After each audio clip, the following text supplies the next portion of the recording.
Okay, if you're gone today, you need to take notes on everyone's presentation. So you can either do that on the blue Frederick Douglass sheet that I gave you, or you can do that on your own paper, but you're going to take notes on what they say about their pieces of rhetoric.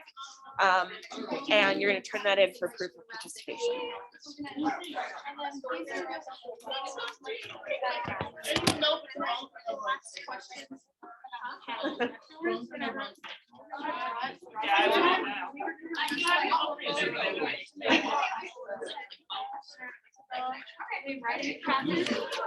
Sorry. I'm reminding everyone why we're doing this. This is helpful for us when it comes to writing our papers about Frederick Douglass. So anything they say, anything that your classmates say, that's free for use. So take notes on their presentations because it's going to make it so much easier to write your paper. You're gonna have all these different ways that he's using rhetoric in his book. And then also remember, if you're generous with them and commenting, then when it's your turn, they'll be generous back. And you guys are good to go. Okay, this is just for those at home. All right. Hello, ladies and gentlemen. So today we are going to start out with a really fun game of Mafia. Now I've already asked one of you guys to be the Mafia, so it was me. Dang, you weren't supposed to say. I gotta choose another one. You'll just have to know because it's telekinesis. Anyways, so now we'll play. Mafia, choose who you would like to kill. No. What? I'm not supposed to do like that. Yeah. I thought that's what you said. Okay, so we're gonna, no, it's kind of like heads up 7-Up, except you're all keeping your heads up and your eyes open. Yeah, that's Okay. Yeah. Bear with me here, it'll make sense later. Okay, so I guess we're gonna start the game and we're gonna send out our murderer to find their victim. All right, everybody.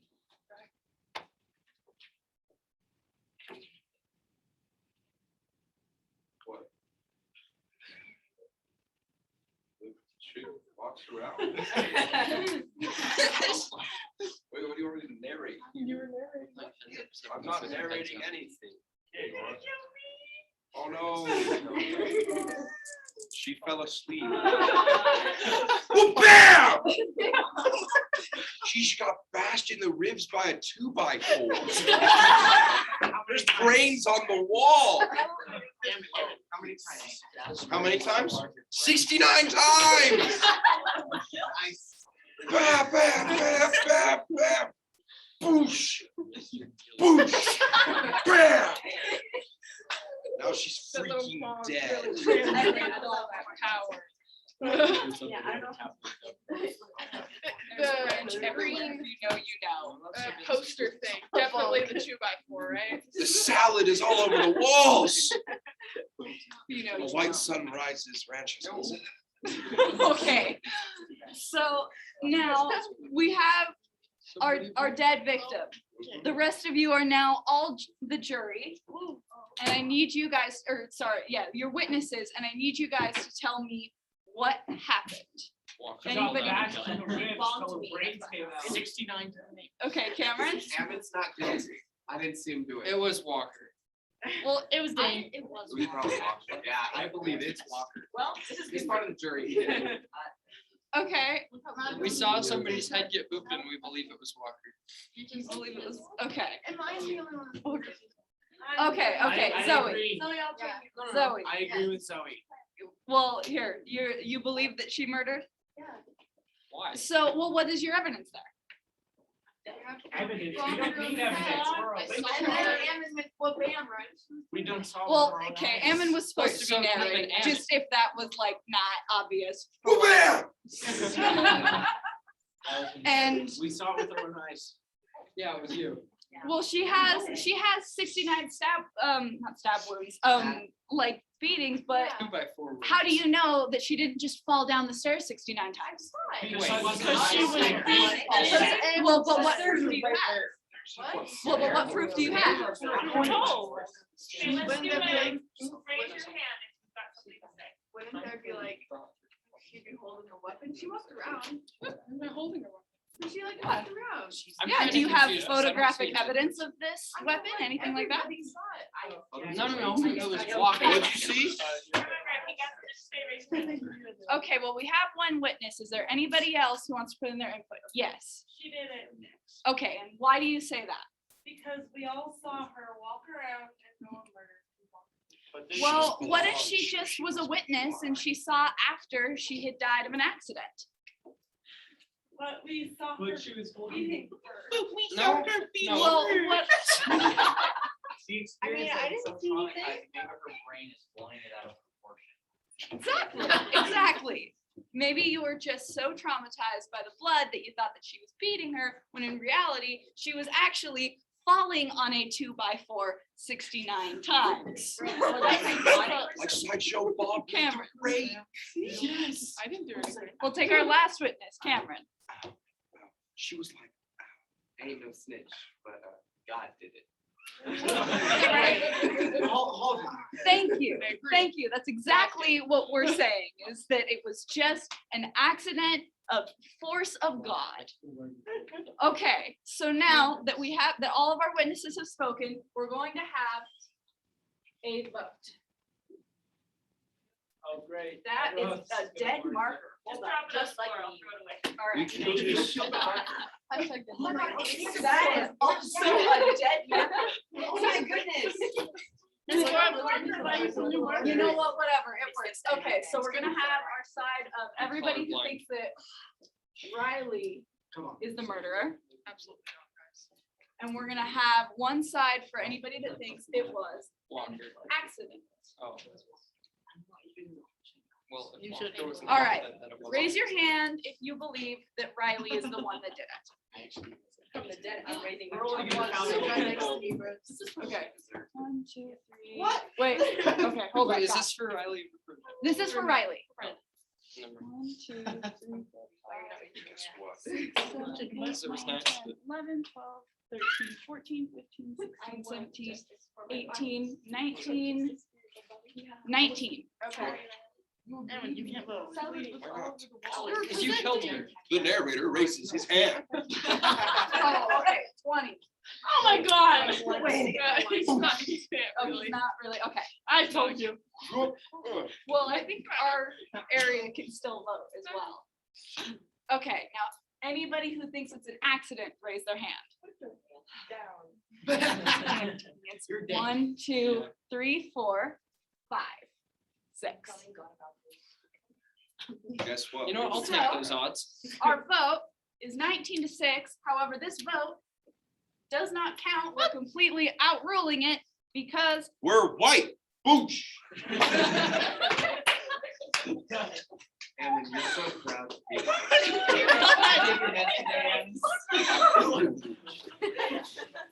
because we are deeming we're just kind of overriding the case. It was an accident. Nobody saw anything. Exactly. I didn't see anything. I saw it. Anyone I saw obviously She's the don't one have that blood fell asleep. anywhere, right? with me. So sorry. Yeah, It could have been me, but it's not. Okay, let's refocus. This is the sentence, is, it's on page, not 12, 15. I wrote the wrong page number. So, I mean, if you want to turn to that page, great, don't, whatever. Does anybody want to read this? Okay, Aaron's gonna read it. The narrator. Perfect. The wife of Mr. Gills Hick. I'll read it. Okay, the wife of Mr. Gills Hank, living but a short distance from where I used to live, murdered my wife's cousin, a young girl between 15 and 16 years of age, mangling her person in the most horrible manner, breaking her nose and breastbone with a stick so that the poor girl expired in a few hours afterwards. She was immediately buried, but had not been in her untimely grave, but a few hours before she was taken up and examined by the coroner, who decided that she'd come to her death by severe beating. Gruesome. Not a very pretty sentence. I underlined a few words. So murdered, mangling, horrible, breaking, untimely, expired, and spear beating. What do you guys notice about those words? They all have more than one syllable. Okay, sure. I was gonna say, like, Counts. when you think like murdered and like mangled, it makes you like, it like gives you this horrific thought like of someone being just like bloodied and possibly like even worse. And it just puts like a terrible image in your brain. Carter? I think when I think of murdered, I think of like an actual like victim and I don't know what it is, but like a crime over it. But in this sense, like in the book, there is Okay. I'm dead, but I'm gonna say something. Go So the word expired, like saying that she's expired is a little weird, because like usually use that for like food. So it's kind of like saying like, yeah, she was like much purpose now, like, you know, kind of, She wasn't worth it. yeah.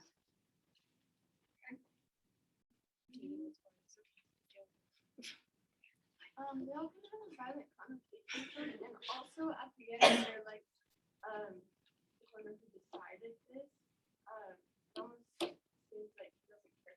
He just sees it as a topic of, I'm just gonna decide that it was. Okay. Anybody else? Yeah. I would say for untimely and kind of like in the sense like it's been in her untimely grave, it makes you think like kind of personally like she like wasn't ready to die yet. Like she still had something else to do. Like untimely to me personally think of like that was not the time. It was like untimely because it was not the right moment or it was not like whatever. It wasn't natural and it wasn't like she seems young. Like it was wrong time for her to die. Okay. Anybody else? Okay. So yeah, that's kind of. I keep dropping out, but I'm leaving that there. So that's kind of what I realized. When we were picking this, we were trying to like figure it out and like figure out a way to make this work. And yeah, these words really stood out. It was a very gruesome thing. Can I get that word back? So I had a train of thought and it just left. Yeah, horrible sentence. There are also a few different things. What does anybody else notice about this paragraph? Not about this word. I feel like the point about the age, but it kind of goes along with untimely, but she was different, so it kind of almost makes it more applicable to ourselves. Okay. And what does that kind of make you think? Kind of like makes it a little bit more horrible when she was so young. Okay.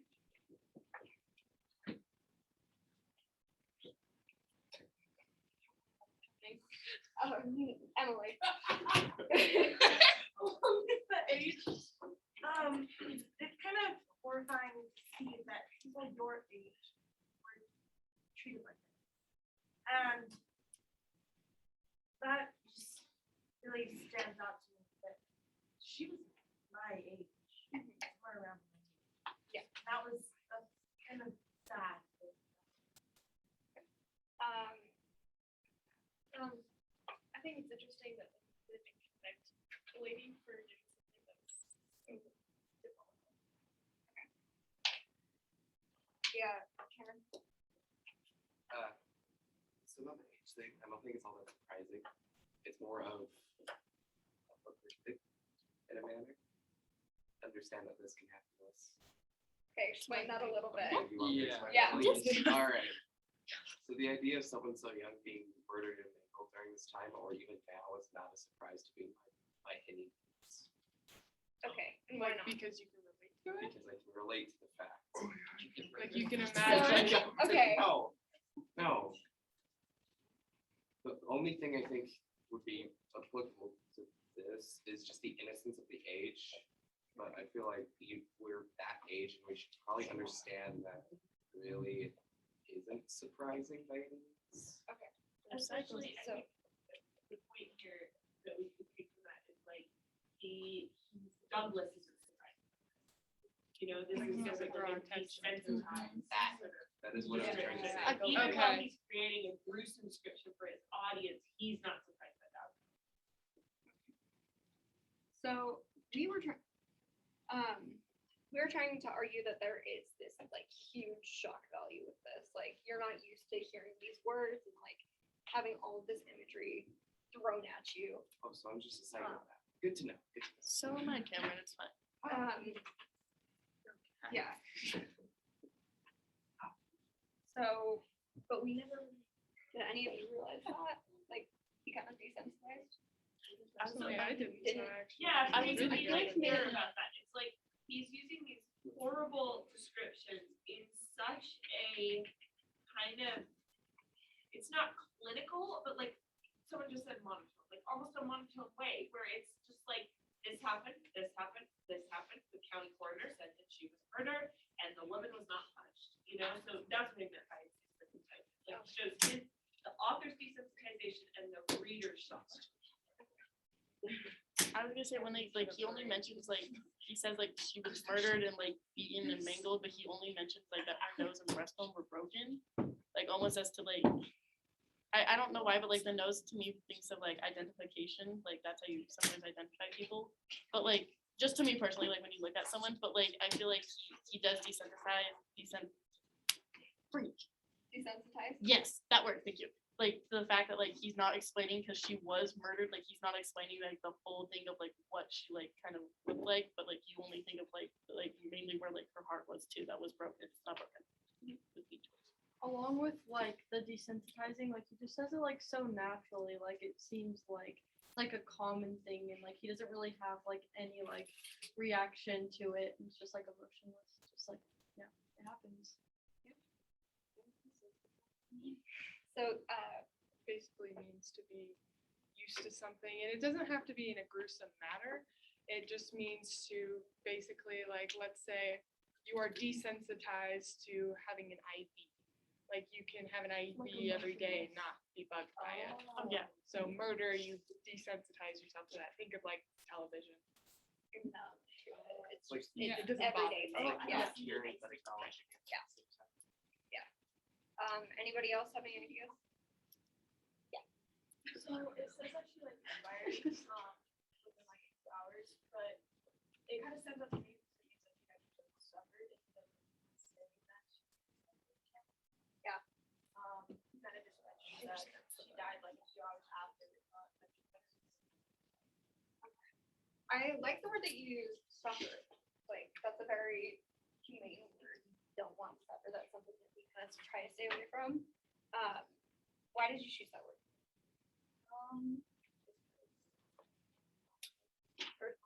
Okay, that's fair. That's actually. Does anybody have ideas about the word suffered? Any? Yeah. Why am I only- I hate this topic. Never mind, sorry. Like, when I think of suffered, like, back then, like, applying it to, like, civil, like slave kind of, like, effect, like, I think of suffered, like, they were basically being, like, to us, like, that's suffering. Like, to them, he's, like, Frederick is like, this was normal. He's like, you were just, you would get through it. He's like, you didn't get to suffer and, like, sit there, like, when most people, like, oh, I'm suffering, like, through a loss. Like, no, they didn't get to suffer. They had to get over it and just keep going. Like, there was no definition of suffering for them. I feel like another part that's interesting is like the part that they say like she was immediately buried. Like they knew it was bad, like they knew that deep down, but they're just like, oh, like brush it off, like it's fine, like bury the evidence, like whatever, like not gonna feel bad about it. Warning type of thing. Yeah, yeah. Like I in the believe you that it's in middle. there. Yeah, I know where it is. It's just. No worries. Yeah. I mean, I know that people thought that was kind of crazy that she was just like covered. Yeah, and they didn't even like Didn't acknowledge have it. Just like okay. So what sticks out is about how afterward, I guess, like she did in fact like suffer, like she didn't cry immediately. It wasn't done to me, which is kind of makes you wonder like how could someone get like desensitized into like doing some horrible stuff like that. I think both sides were desensitized, the good and bad. The getting used to that and actually doing that. Yeah.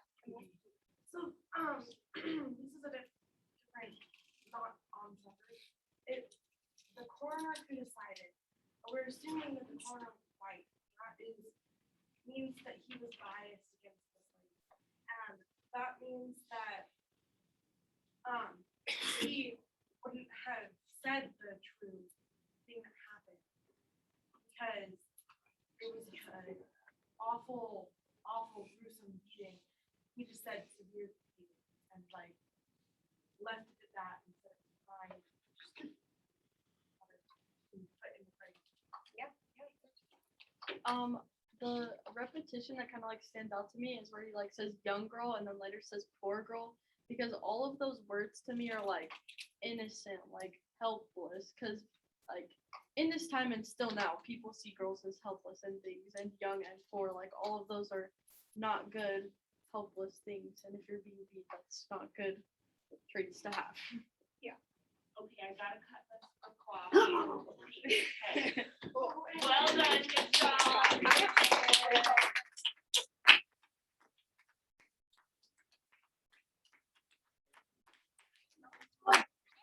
How are we gonna get All right, and it's the fellas group. Watch this. Yeah, up there. Why don't you guys finish? Yes, go ahead. Yeah. Okay, why don't you erase your drawing too? And she's like, No. No. Super appropriate for the occasion. Oh my god, I didn't even notice that. I did. All it is a chicken. Amming you to kiss his back. He's never gonna remember. I was about to give you this one.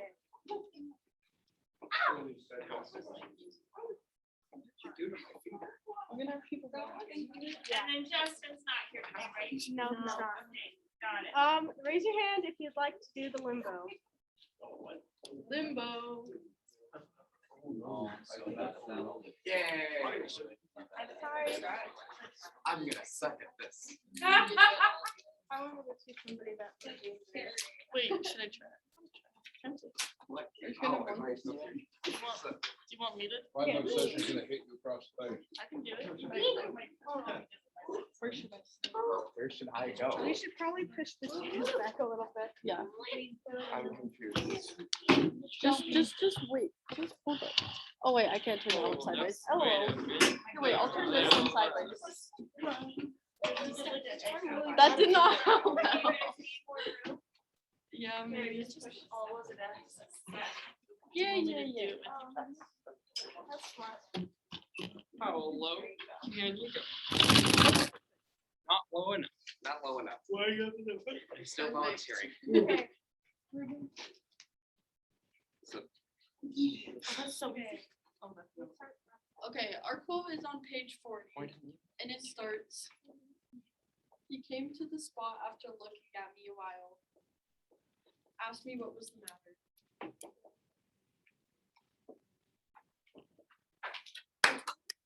I could, for I scarce had strength to speak. Oh. Oh. He then gave me a savage kick in the side and told me to get up. You gotta run for it. No, don't. Bend your back, bend your back. Like a slide.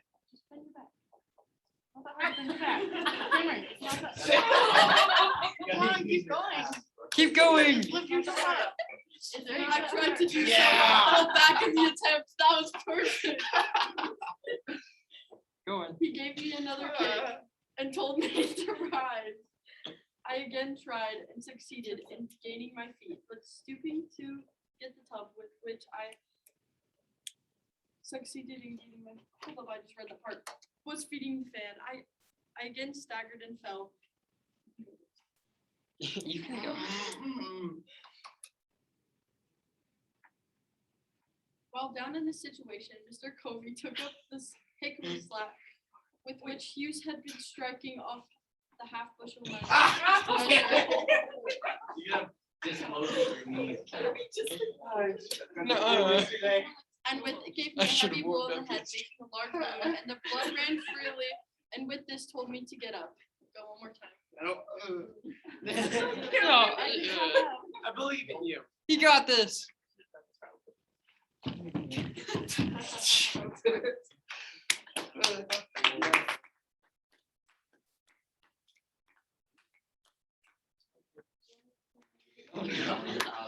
was scary. Okay, and we chose to do limbo with this passage because it just shows like how Mr. Kobe, how Mr. Kobe was just like slowly like hurting him more and more. And like humans have a limit and he was human and it's like just shows that like there's a point in time where you can't keep going. Like you can be told to get up, but you just can't last forever. And if you're just constantly like being worn down and down, then you just can't do it anymore. Like Ammon couldn't do limbo anymore. Or wrong name. that's me. I'm Cameron. Sorry, Cameron. So sorry. You know, Anyways. it's okay, me and him are friends, so it makes sense. It's okay. Sorry. Okay. I think I can do two, just off the ground, okay?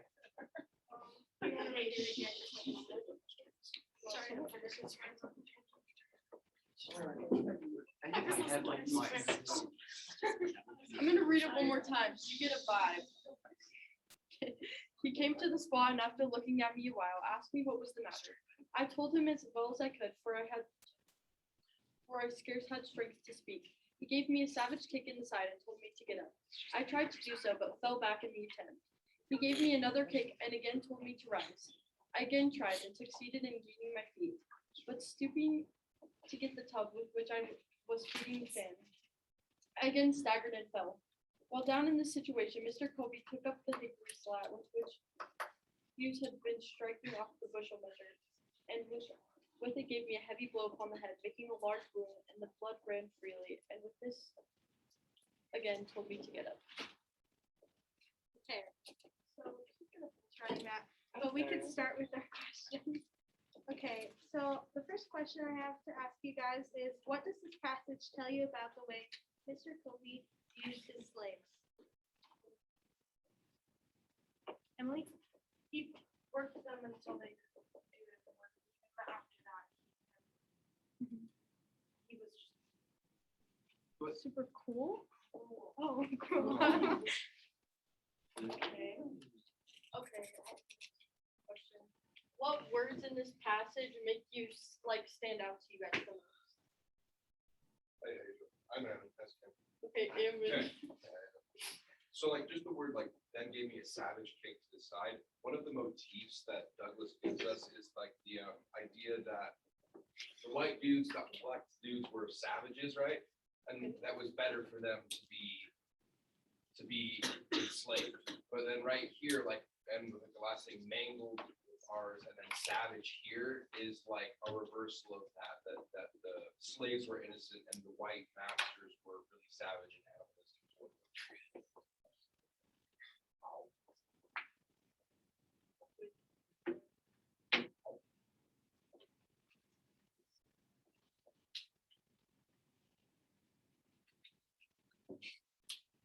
Anyone else have any words that stand out to them?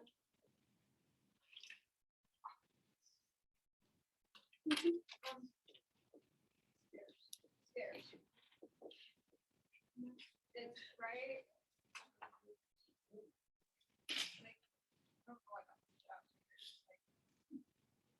Like, what do you think he's meaning by scared? He doesn't, he barely has. Very. Like, it's just like a hyperbole for how fear. The word scarce also kind of shows that he, like, again, kind of brings back that he's educated, and he's telling this story of him being beat, or it was him being beat, right? Yeah, so it's him being beaten and him going through this hard thing because they all think he's a savage and he's using all this language that shows that he's really educated. One that stands out to me is stupid.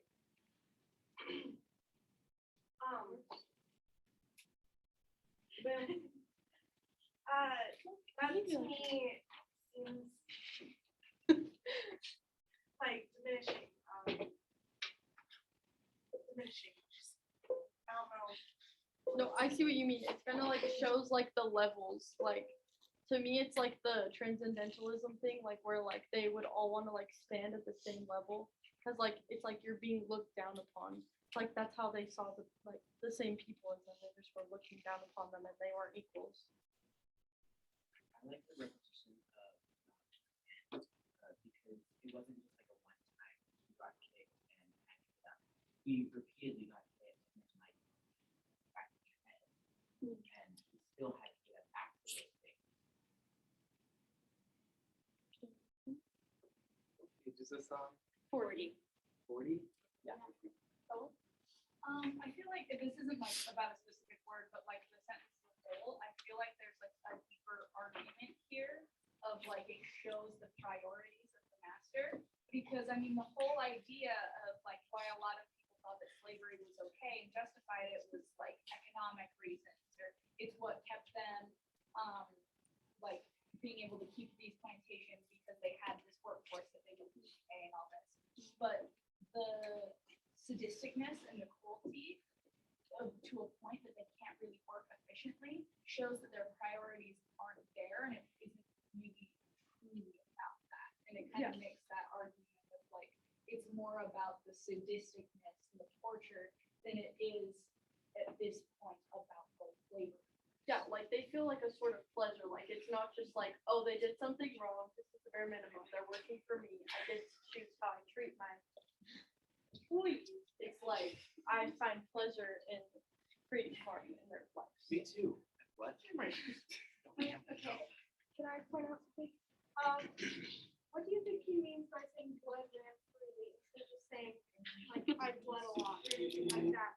What? Like, why do you think it, like, it made it almost seem like a person, like it ran freely, really? Because Frederick wasn't free himself.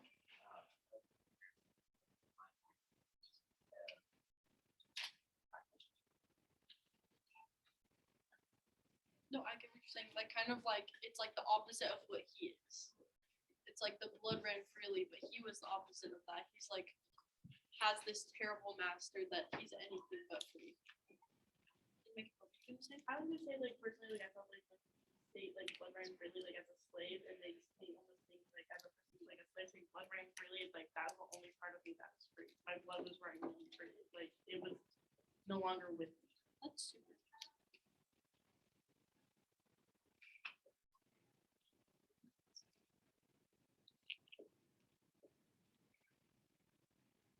I find this part interesting too, when he asked what was the matter, because it kind of just like, it really makes no sense to me why he would even ask that, because he obviously doesn't care about his well-being. Like he asked me what was the matter, but then you see all this other things, it's like, it was his way to justify it. He was like, oh, are you good? And then he's like, yo. You know, it just like really makes no sense why he would even do that. I have a question for you. Why do you think he described it so vividly, like what they did to him in this specific part? Because usually he describes like vivid stuff about other people, but like in here it's like very gory and why do you think he described it so? I would say that just like the point when you realize that you couldn't go back, like before, I think he was just putting up with it, but then after this moment, he like randomly.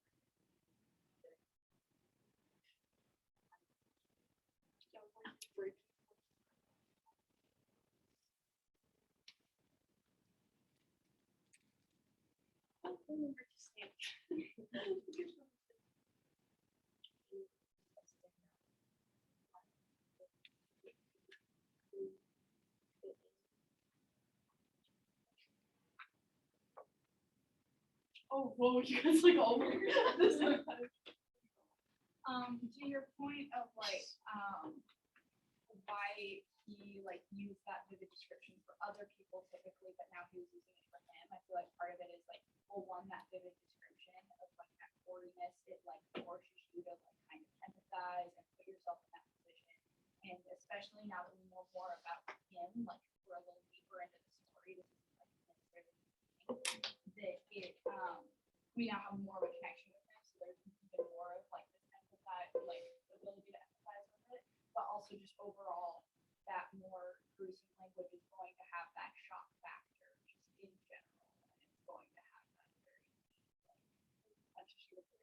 yeah, like definitely we're not slaves, and if he was, and he's giving us his view on most of the slaves that were there, and how they all treated like this, because once they know how bad it was for them. So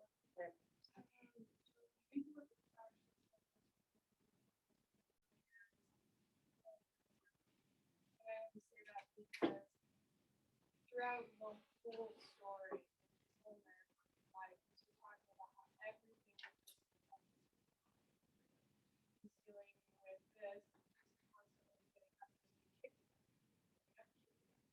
And that seems to be what his whole life was up until Greg had bought the book, which so his whole life is constantly an attempt with like later on in the book, he just work well with others, and they still are. He still can't defend himself.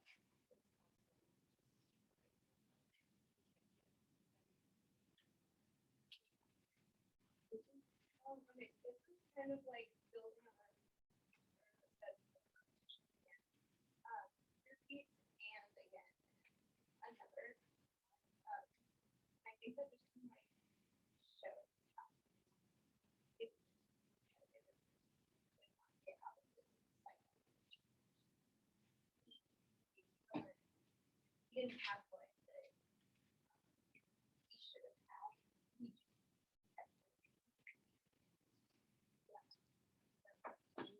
just had to.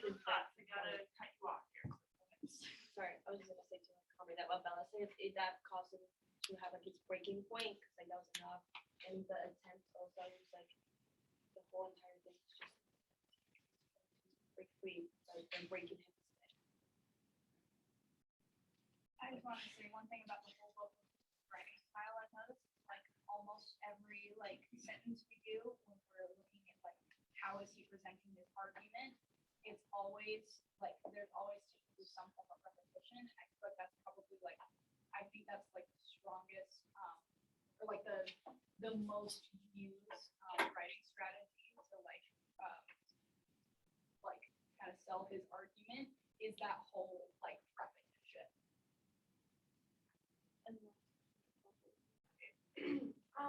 First sentence. First little bit shows me that he feigns caring, and then he Frederick answered, Master feigns caring, and through this his entire experience with this master, he's unpredictable.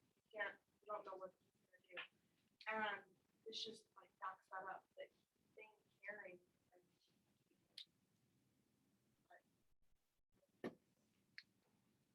Yeah, I totally feel like asking like what's the matter, and just like what's the okay, yeah, I appreciate it.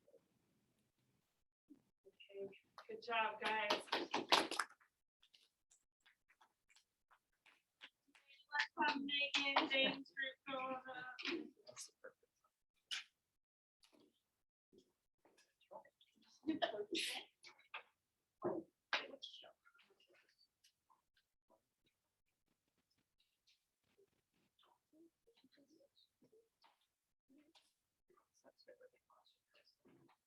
So everyone, would you guys do, I need you guys all to grab a piece of paper, like not in like a notebook, like rip it out, and if you don't have one, ask something. Yes, Dave, not Dave, damn it. You don't have paper? Wait, like is line paper okay? It just needs. Just to be, paper. never mind, okay. Okay.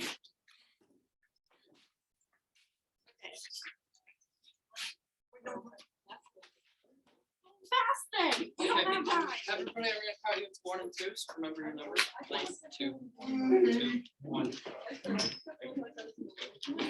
2.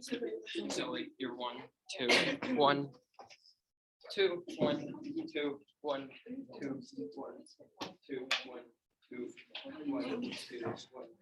1, 2.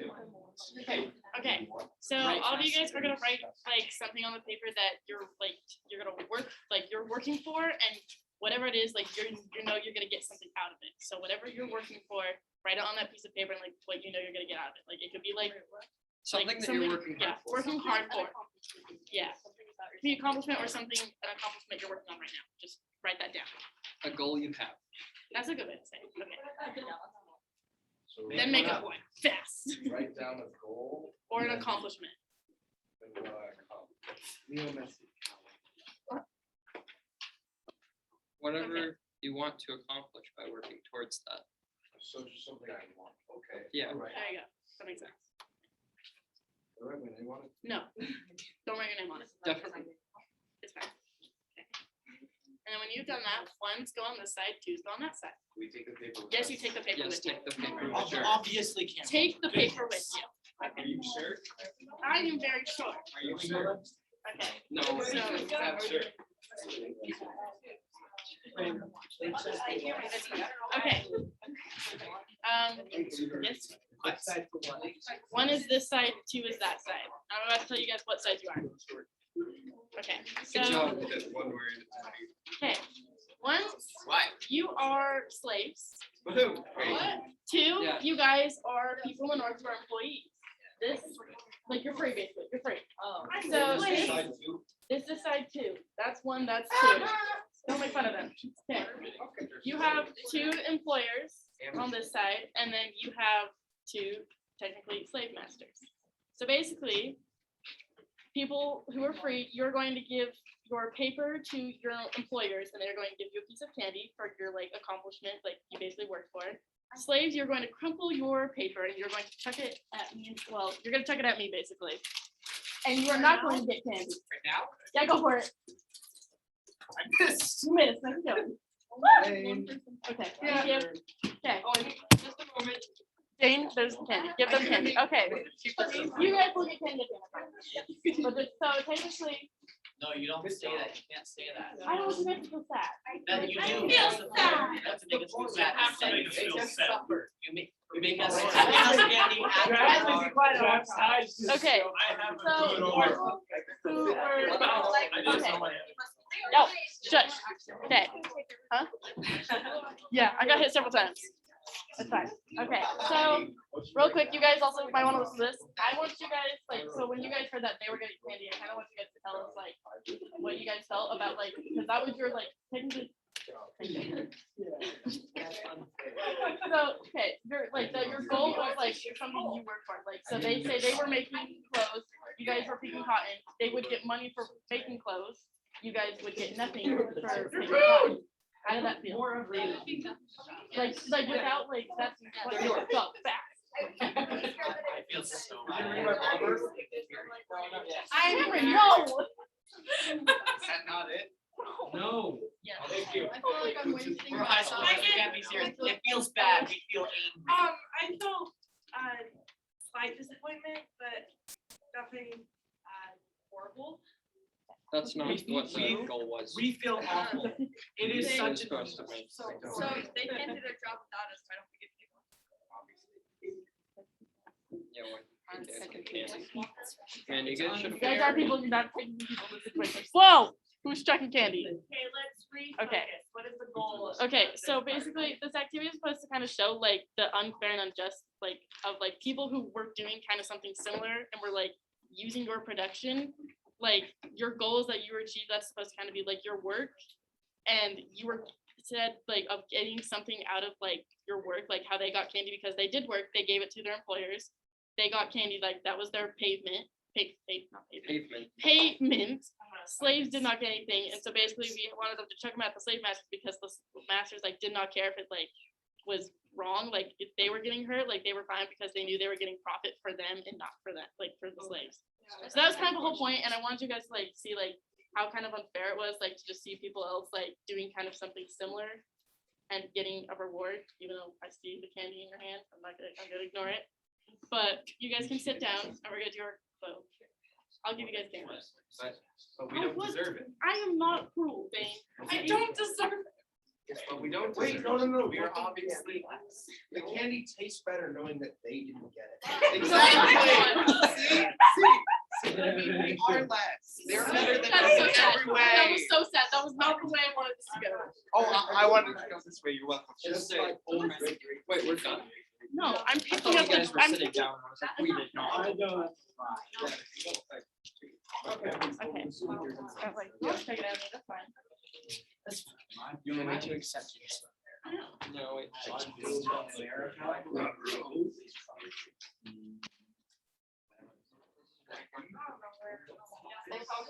Looks like it works better. Yeah, Radley, woo! No. That is embarrassing. Congratulations. Woo! No, my. Okay, are you guys ready to Yeah, start? yeah. Okay, I'm good to go. All right, everyone needs to be quiet while they listen to the presentation. So in this quote, it's Frederick Douglass after he's been freed. It's in the 11th chapter. And it's him talking about how he was starting to work and how he was actually really happy to work, doing about the same things he was doing as a slave, but now he was getting paid for it. And I was wondering, I wanted to ask some questions. Why do you think that made it so much better? Zoe? Probably a sense of responsibility that he worked hard for this, and I think he has experience doing it with nothing else but to just survive off of. So having that little less, I don't know, like the feeling that you're not working for your life, a little bit more calming, enjoyable. Yeah. I mean, you already underlined it, but the whole, like, I was now my own master kind of shows that, like, I can now finally be independent and, like, even though I'm still, like, working in harsh conditions or whatever, it's like that, like, I now have some sense of, like, identity and self-control, and I'm not being controlled by this other thing. Like, this is my choice. Good. He was a person, not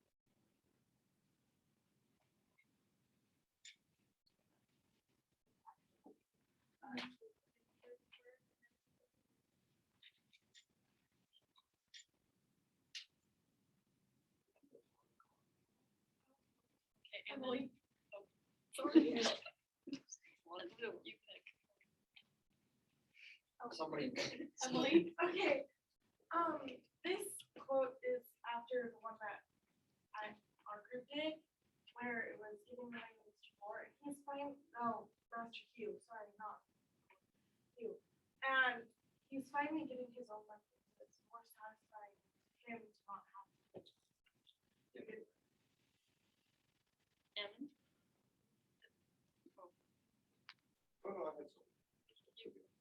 Oh, oh, okay. I just think it's important to keep reclaiming power. Like,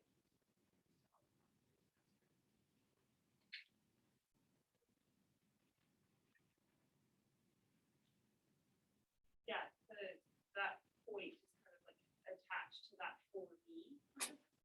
Right? It's like doing your dirty and hard work for me. The way we normally see that is like, oh, dirty work for me, like that's something to be excited about, right? But when we have to see it in these contexts, like anything that is for me is refigured as a positive. Sorry. What? I got confused how you were explaining it for a second. Does that make sense? Yeah, it made Yeah. sense to me after you finished. I was like listening, I was like, I'm so lost. Okay, Okay. sorry. I mean, when he was a slave, he was doing it, and he just didn't want to. He's, just a glad heart and he's actually willing to do it and he wants to do it. Even if it was the same work that he did before, he's getting now paid for it, he's getting better, he's not like, oh, master, he's there. It's just, they said,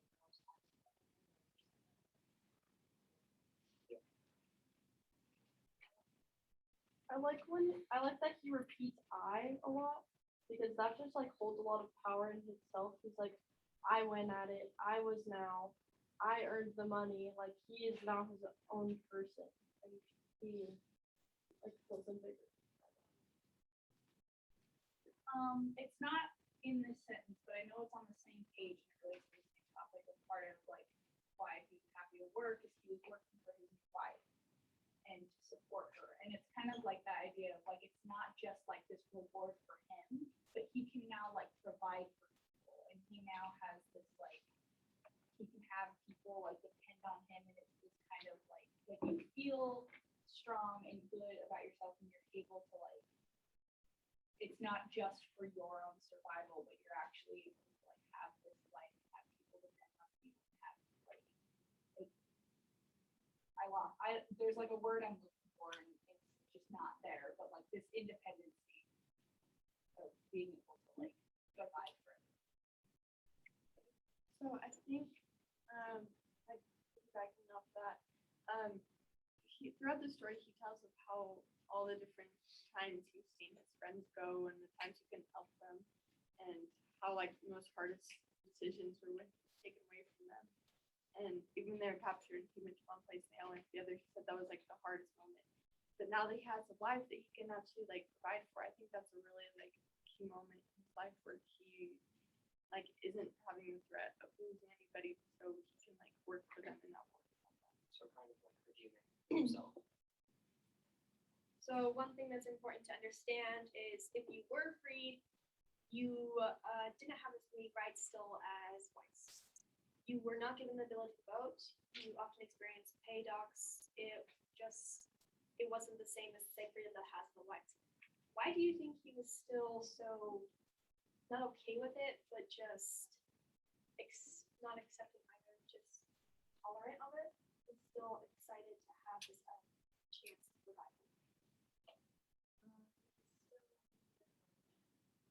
Like, ADOS, this, things going wrong still horrible gaps every spot regarding just skin color. It's still, he's able to go be free and live his own life without worrying about the punishments or knowing that he won't, have to sleep in a cold sack.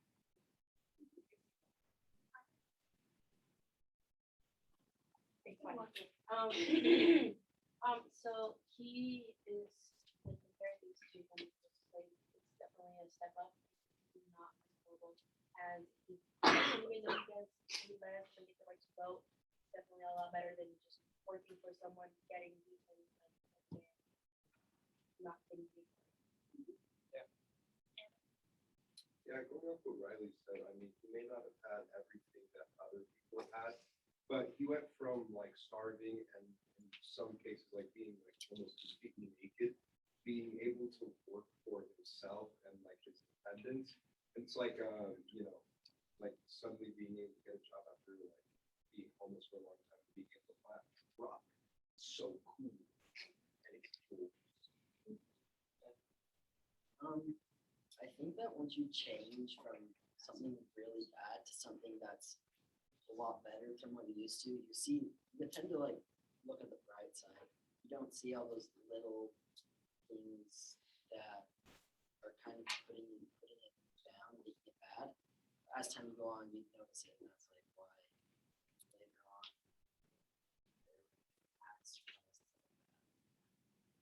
It's also important here to point out the irony of the statement. And so if him working hard for himself is not necessarily the happy ending of this book. He's pointing out that like even the work that other people would shun doing, I'm seeing that as a positive thing, which is himself being self-reflective of how like, look, this is how broken down I am, that I'm even like thinking of like this manual labor as this like great gift to me, right? Like he's being a little sarcastic there, because you'll look a little bit later and it says there was no work too hard, none too dirty. I was ready to saw wood, shovel coal, carry the hot, sweep the chimney. Like he's listing all these like acts that like all these jobs that not many people would really aspire to do. And this is somebody who wrote this book. Like this is a guy who is capable of better writing than anybody in this class, including me. Like that's not a crazy thing to say, way better than I can do. And yet he's doing this hard, dirty work, right? And the real happy ending to this book is what happens at the very last paragraph. So we're still in a kind of tragedy right here, where even though he's like, where he has been beaten down so low that just getting paid for his own work is like the only thing he has to hang on to. The real happy ending is at the end, when it says, my soul was set all on fire by the possibilities of the abolitionist movement. So the real happy happy ending is when his labor becomes his own writing, his own intellectual prowess, like his own intellectual abilities and being able to share that with the world. So I think we need to point that out, like that he's not too celebratory over this moment right here.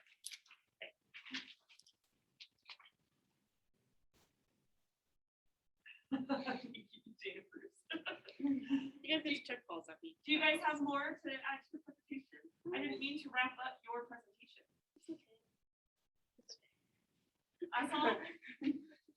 Okay, all right, good job, guys. How many of y'all did not? I know Cameron did, but. Okay, then last group. Do you want to read it? You wanna read it? Oh, gosh. I'm sorry. Don't put the wrapper in there. What? I didn't know. Oh, that was water. Sorry. Okay. Wrong one side. Wrong one. I feel offended.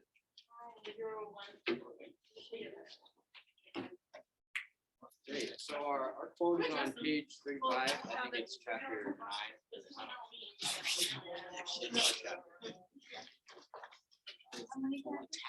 You picked it. Yeah, I don't want it, so. You have a whole hat. So we kind of divided our vote into like different parts, so we're gonna each like kind of go on to that. So that first part of it is, in my new employment, I found myself even more awkward than a country boy appeared to be in a large city. And that's on pages 34 to 35. It's at the end of 34. But goes into 35. We wanted to kind of mention that just because it kind of shows something to hold against him. And then it'll kind of add more into the rest of the quote once, like our full quote, once we actually get that written down. And we'll probably ask more questions once it's all here. The next part says, I had been at my new home but 1 week before Kobe gave me a severe whipping. One thing that stood out was that he had only been there a week and he had already been beaten by Mr. Kobe, and that just shows the severity of the situation and how severe Mr. Kobe was to his slaves. The third part is Douglas talks about how his back was cut and how the Cubby started to cause his blood to run. And like in the previous presentation, I'm showing like how his blood is running freely and he isn't. It's also showing how severe Cubby is. It's like not even a week in, it's already like causing flashes and scars and bleeding. And you know, he's also later like sent into the woods with the oxen and the cart, and it's only like 12, I think. Shows how severe Kobe is. I guess onto that, where he was so young, it kind of applies to that first part, which kind of explains his awkwardness, because younger kids tend to be more awkward, if that makes sense. And yeah, so again, with that being said, it is something to hold against him. It's something that kind of points him out from everyone else, because it is like, but it's something that is just, you want somebody in the work experience that is kind of confident and like willing to talk to people and yeah, kind of know what they're doing, so that awkwardness kind of draws them back.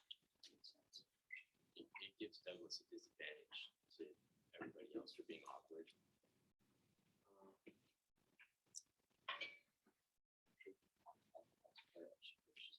We'll ask questions about the book.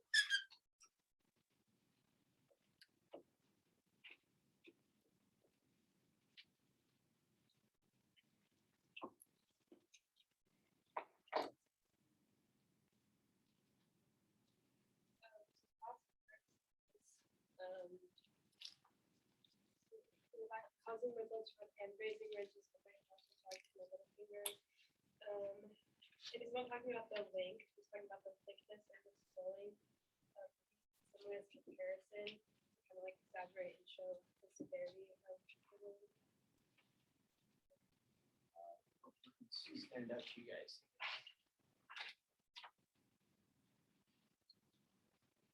I feel like the section that stands out to me a lot is just like him being like more awkward, because it just like shows that like he was a child and like he wasn't like trained to know how to do these things, but he was expected to, and he got whipped for not knowing how to know something that he was. You know what I'm saying? Like he didn't know how to Being uh, do it. punished for not knowing something, like, being punished for not being experienced. Yeah, but he wasn't being taught that, so like he has no avoidance from that. He was kind of just expected to know Yeah. how to do it instead of being like.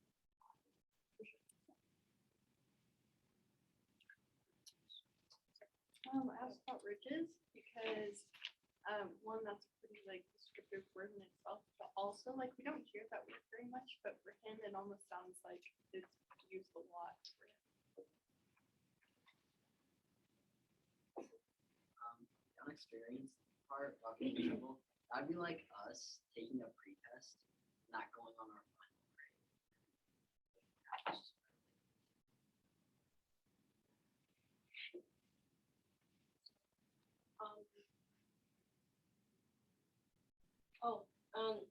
When he says my new mom, usually when you say, oh, my new house, my home, symbol, where you want to be, but in this case, it's not, so it's like, my new home as a he's being welcomed in, but in reality, he's as a severely with him.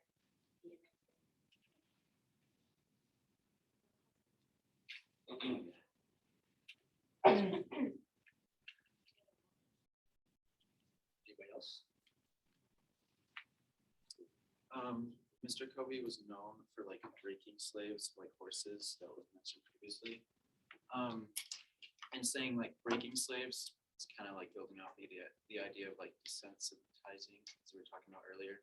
And also breaking slaves like horses is also like dehumanizing, like we talked about.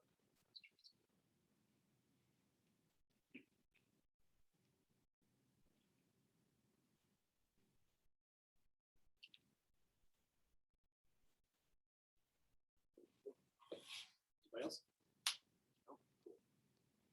Oh, yeah, so. I thought that the comparison of him being wrong.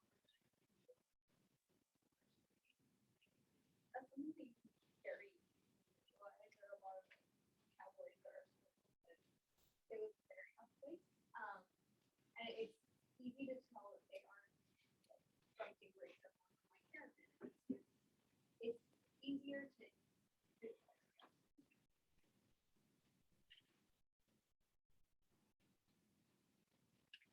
I also like the comparison with like the country boy and the large city, because it's just like showing like how different, like it can be like a segregation thing, like the two separate things, like kind of just like separating black and white, like it kind of just goes with that same like opposite visual. I feel like a really good argument is like that last, my flesh is larger as my middle finger is kind of almost the like show don't tell of like, I'm not gonna tell you that these whippings were bad. I'm not gonna tell you that these whippings were painful. I'm gonna tell you exactly what they look like and give an imagery so that you can actually like kind of visualize, think for yourself just how bad this is. And it's not just like, oh, we know it's bad. It's like, oh, this is how bad.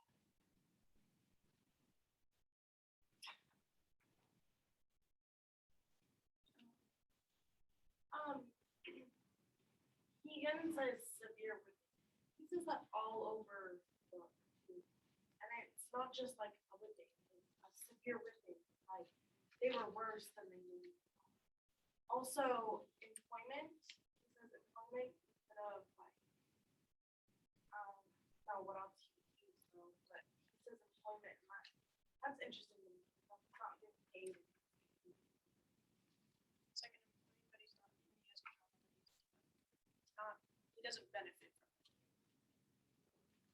On what Emily said, like the spear whipping, it's just like kind of sad to think about that, because like he describes this one as severe, but like there's other ones that he wouldn't describe as severe, which like us, like if you're being whipped in any way, that is unpleasant. Like that should never be never not be described as severe. Like that's never right.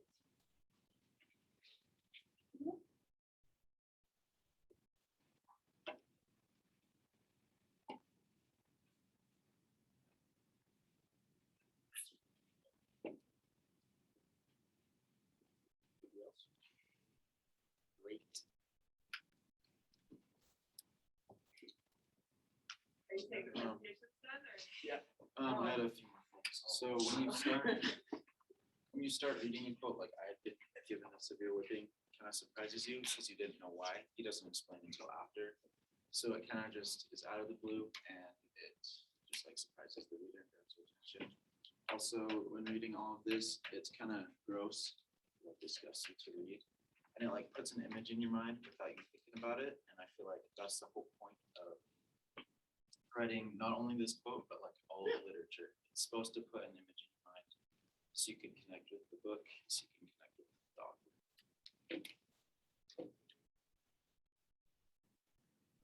I also kind of wanted to say that he says like he's in a new employment, and usually if you're new to a job, they take it a little easier on you. But right off the bat, he immediately gets a severe whipping, like for not knowing how to do something that he's brand new to. So I feel like that's kind of like the difference we can see between this part, like this quote, and like in real life. So, All right, honoring. Okay, good job.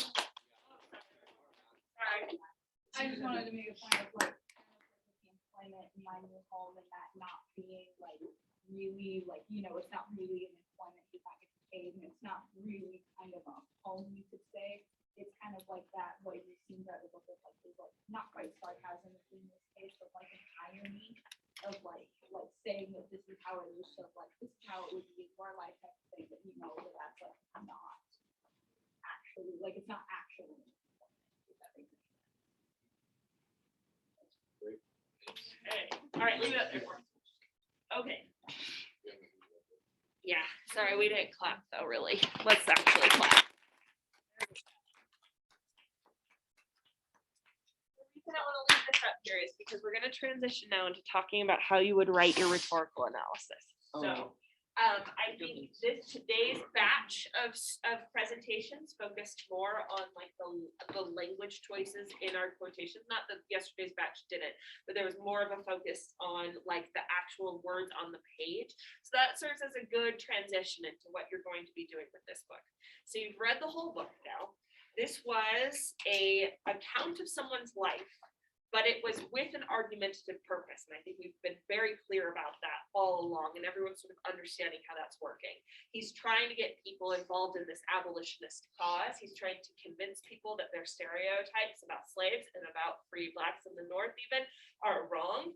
And these are the ways exactly that those stereotypes are wrong, right? Wrong, right?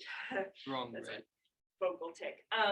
So he's trying to tell his story in a way that is convincing. Now, that doesn't mean that this stuff didn't happen. It obviously happened. It's true. But lots of other things happened to him, and he has picked which parts to tell and which way to tell them. So for your rhetorical analysis essay that you're going to write about this book, you're explaining to your reader why he made the language choices that he made. Now, some of those are going to be like word of the day type stuff, like, oh, he's using anaphora here, and here is why he is using anaphora. Other things are going to be maybe more broad that you can't just describe with the word of the day. It might be like, oh, he creates a character arc for Sophia Old.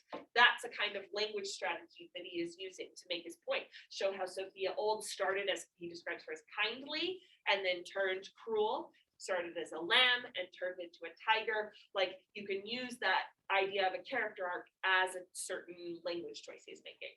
He chooses to wait until chapter 10 to introduce his criticism of Christianity. I think that's a kind of appeal to his audience, where he's trying to say, kind of like ease them into this very controversial subject, right? He makes lots and lots of choices in every sentence, the way he's structuring the chapters, the way he's structuring the book overall. So your job in the paper is to answer the question, why does Frederick Douglass make the choices that he makes, and why are those choices persuasive to his audience?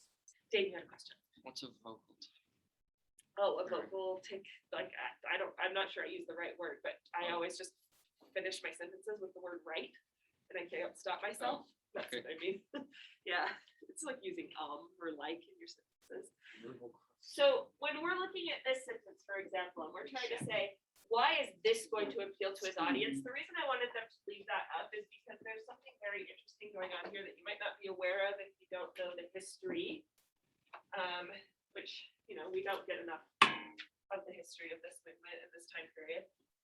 This part right here about ridges is really, really important to the abolitionist cause. So there was a very famous picture that was sort of passed around in abolitionist circles of a slave whose back is facing the camera. So you don't see the slave's face, all you see are the ridges on the back. And the fact that he's like pointing that out here in his story, I think is a bit of a reference to that image. Now, maybe an allusion to that image or images like it.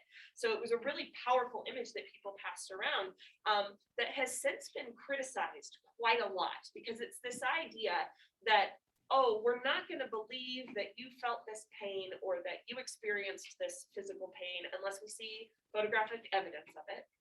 And it's that, oh, this kind of pain, this kind of like degradation, that's going to be more powerful to us than the kind of like mental like degradation that he describes in this book. But he wants to appeal, he wants to like both provide the audience with the evidence that they need to join the cause, but also to kind of criticize those ideas. So I think that he includes like phrases like this to say, hey, I know what you're expecting from a slave narrative. I need to point this out to you. I need to point out the actual physical evidence that my body represents to like the sort of like evil of this system. But along the way, let's think about what this group pointed out about all of this other pain that is included in this system, right? Because I think he's forefronting that. He's saying like the real pain here for him, not real, but like a really maybe even stronger pain for him was this sense of unfairness and a sense of like evil, basically, that goes into somebody who doesn't know what their job is going to be, right? Who's taking a pre-test, like Matthew said, who is just like a fish out of water in this situation, suddenly experiencing this kind of pain. It's that sudden juxtaposition, it's that sudden transition and shift that is like so painful for him. But at the end, yeah, I do have the physical evidence as well. Does that make sense what I'm saying? So what I'm trying to demonstrate to you is like how you could write about this in an essay. So take out a piece of paper, we got 10 minutes. I have all of these pieces of paper. You got lots of paper. We're gonna try writing your thesis statement. We're gonna try writing the first part, I should say.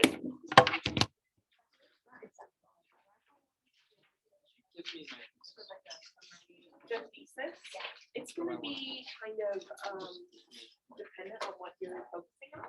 But a thesis could be 2 sentences and that would be okay. Yeah.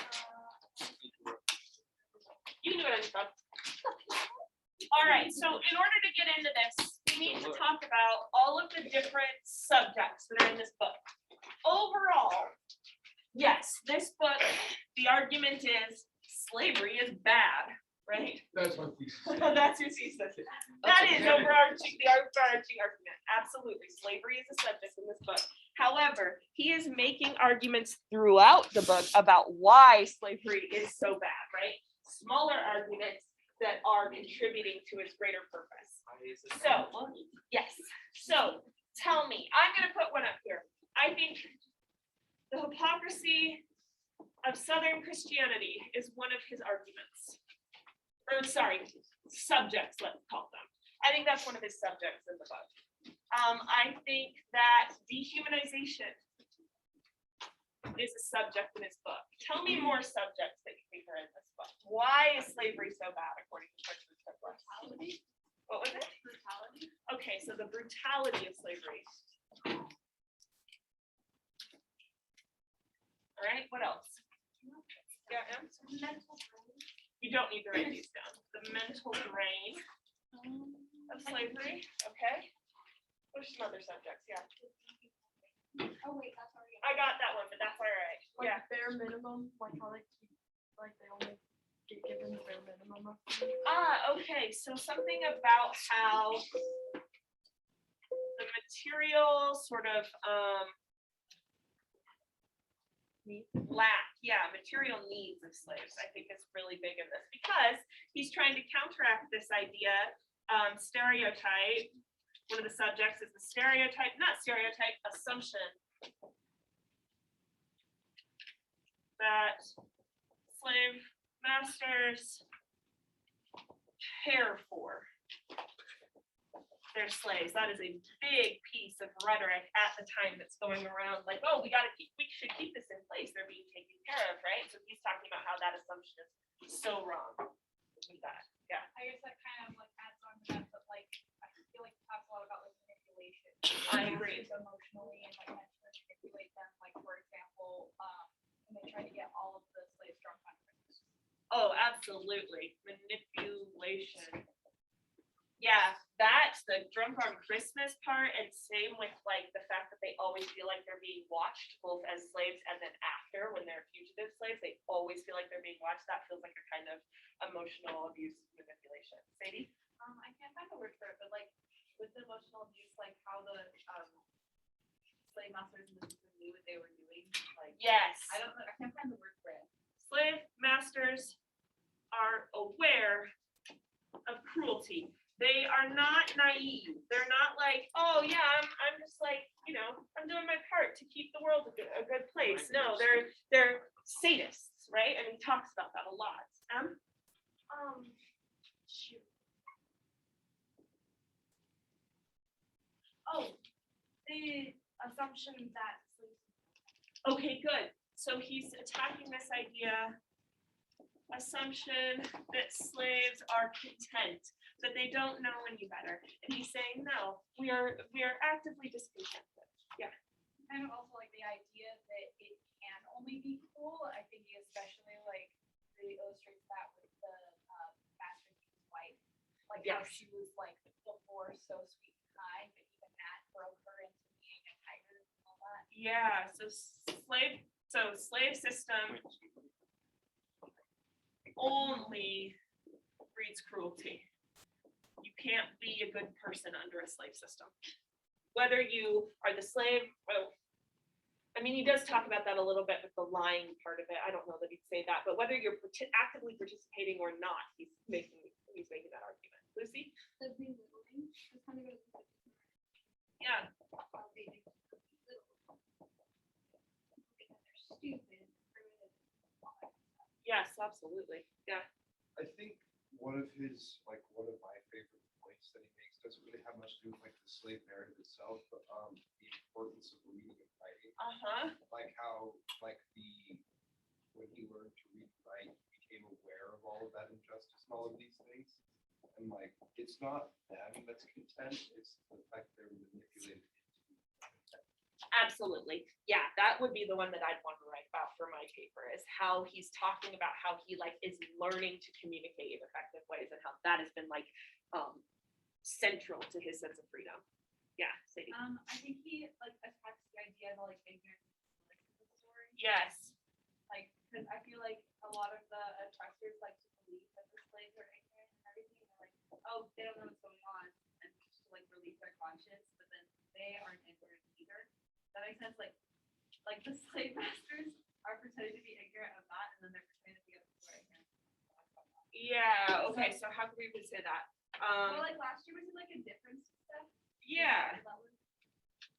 I don't know that he's talking about indifference in this book, though. I think he claims that no one's really indifferent, that everybody is doing things for selfish reasons in terms of like the slave masters. Are any of them indifferent? I guess to I the think slaves? it's talking about like the people in the north who like they aren't I really see. related to it, and then he moves to the north and he sees all these like the different atmosphere when he moves there. Yeah.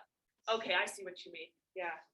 Okay, I think that this is a good list to go on. It's not inclusive. It's not everything that is in the book, but I think this is a good kind of look at which kind of topics you could talk about in your paper. So for your paper, you're not going to be writing about how Frederick Douglass proves that slavery is bad or slavery is wrong.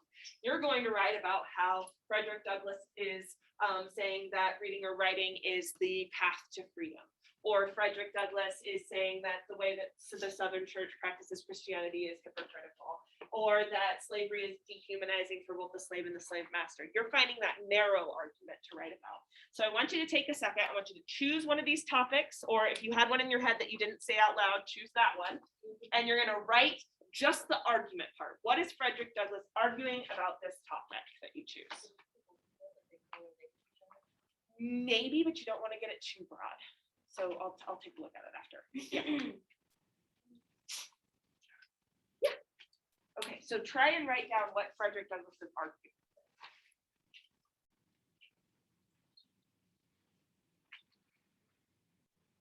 Yes. Yeah.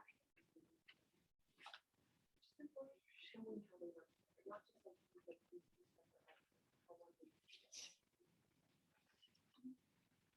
yes.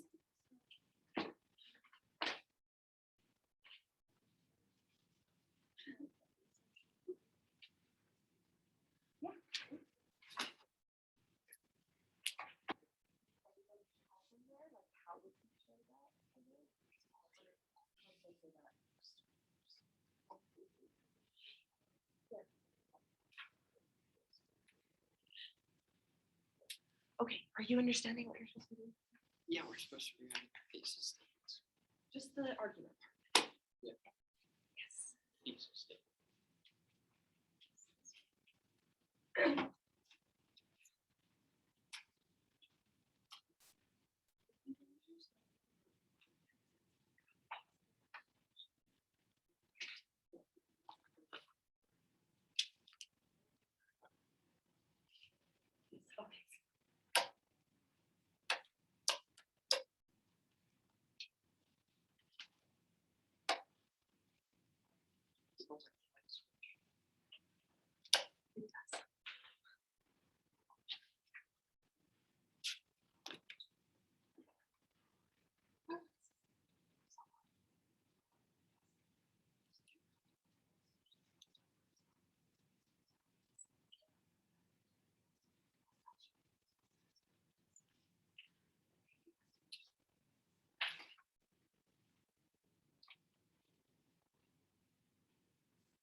Okay, we'll continue to work on this next time. This is just the first half of your thesis. The second half will be what language choices does he make to prove this argument? So, or to make this argument persuasive, I should say. Yes.